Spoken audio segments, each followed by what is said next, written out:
Think about your closest friends. Like really think about them. Now ask yourself, if your entire life just collapsed tomorrow, how many of them would actually know what to do? Right. Yeah, it's a tough question to answer, honestly. It really is. So welcome to today's deep dive, where we are unpacking a short but honestly super powerful text called Girlfriends Who Get You Through Times.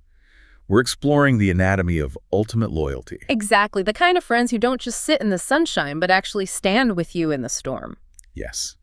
And to understand that specific brand of loyalty, the source uses this really fascinating case study from an ancient, often overlooked biblical text. We're looking at the story of two incredibly different women, Deborah and Jael. So to set the stage, we first need to look at how the source frames Deborah's leadership. She is a prophetess, a judge, basically the ultimate authority figure in Israel at that time. Yeah, she carried a lot of authority with a lot of grace. Right. And she initiates this massive military campaign and tells her top commander, this guy named Barak, to go fight. But Barak hesitates. Yeah, he actually refuses to go unless Deborah goes with him to the front lines. And this is really where Deborah's specific brand of leadership comes into play. She agrees to go, but she tells him flat out that the ultimate glory of the victory won't be his. Oh, wow.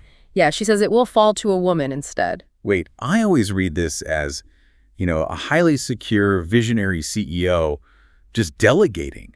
But honestly, if I'm the leader and the battle is literally on the line, isn't stepping back kind of just passing the buck? Like, shouldn't she be the one out there swinging the sword? Well, I mean, that is the conventional view of leadership, right? The solitary hero who has to cross the finish line first. Exactly. But the source argues that Deborah possessed this rare security. She refused to compete. She understood that true victory actually requires someone else's specific strength. That makes a lot of sense. Yeah, instead of clinging to control or trying to do everything herself, she makes space. She trusts that another woman will rise to the occasion. Which perfectly tees up that unexpected strength. Because Deborah created that space rather than micromanaging everything, destiny allowed a totally unexpected figure to step up. Enter Jael. Right, enter Jael. So the enemy commander, this guy Sisera, is losing the battle and runs for his life. And he ends up right at Jael's tent. Now, Jael isn't a trained warrior. She's not expected to be in the battle at all. No, she's a civilian. Yet she acts with this raw, decisive courage when her specific moment arrives. She really does. She invites the enemy commander in, gives him milk so he falls into this heavy sleep. And that's pretty gritty here. Oh, it's incredibly intense. When he passes out, she literally takes a hammer and drives a tent peg straight through his temple.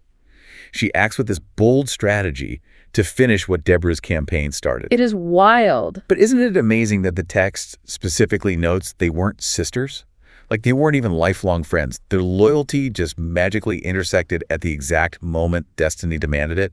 Well, the text suggests it isn't magic. It's the contrast between Deborah's overarching leadership and Jael's raw, boots-on-the-ground courage. When you are facing a massive threat, the need for years of small talk just evaporates. Totally. It just doesn't matter anymore. Right. Their alignment was forged by the crisis itself. So Jael gets the ultimate, quite gruesome victory. And the most crucial element here isn't just the shared win. It's how they handled the aftermath. Oh, exactly. In a corporate setting today, the CEO who initiated the project, so Deborah, would probably swoop in and take all the credit. Right. Put her name on the press release. But what happens here? Deborah does the exact opposite. She doesn't feel threatened or try to diminish Jael's role. Instead, she publicly honors her. She actually sings a song declaring her most blessed among women. Which really counters our modern tendency to compete with each other. It uses this ancient text to show that true sisterhood means celebrating each other's wins. Because ultimate friendship, as defined by this source, is a woman who fights for you. Someone who reminds you of who you are without flinching when life gets messy. Which leaves you, the listener, with a really provocative thought to consider. We spend so much time curating our friends based on hobbies, but look at the challenges in your own life right now. Are you being called to act as the visionary Deborah, empowering those around you? Or is it your moment to be Jamel and finish the fight?